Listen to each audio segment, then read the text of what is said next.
Diabetes ఉందో లేదో తెలుసుకోవాలంటే బ్లడ్ టెస్ట్ చేయించుకోవాల్సిందేనా?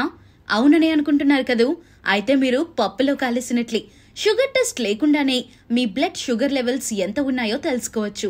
రక్త పరీక్ష లేకుండా మీ శరీరంలో షుగర్ లెవెల్స్ ఎలా ఉన్నాయో అంచనా వేయటానికి కొన్ని పద్ధతులు ఉన్నాయి. వీటిలో కొన్ని సాధారణం కంటే ఎక్కువగా దాహం వేయటం, రాత్రిపూట లేదా పగటిపూట ఎక్కువగా బాత్రూంకు వెళ్లాల్సి రావటం, నిద్ర సరిపోతున్నప్పటికీ నిరంతరం అలసిపోయినట్లు అనిపించటం, ఎంత తిన్నా ఆకలిగా అనిపించటం, కారణం లేకుండా బరువు తగ్గటం, చూపు మసకబారినట్లు అనిపించటం, చర్మం పొడిబారటం, దురద లేదా తరచుగా ఇన్ఫెక్షన్లు రావటం, చిన్న గాయాలు కూడా మానడానికి ఎక్కువ సమయం తీసుకోవటం, మీరు తీపి పదార్థాలు, ప్రాసెస్ చేసిన ఆహారాలు తగ్గించినప్పుడు మీ శరీరంలో మార్పులు గమనించండి. షుగర్ లెవెల్స్ అధికంగా ఉన్నవారు ఆహార నియంత్రణ పాటించినప్పుడు పైన చెప్పిన లక్షణాలలో కొంత ఉపశమనం పొందవచ్చు. మీకు శక్తి పెరిగినట్లు, దాహం తగ్గినట్లు అనిపిస్తే మీ షుగర్ లెవెల్స్ అదుపులోకి వస్తున్నాయని అర్థం చేసుకోవచ్చు.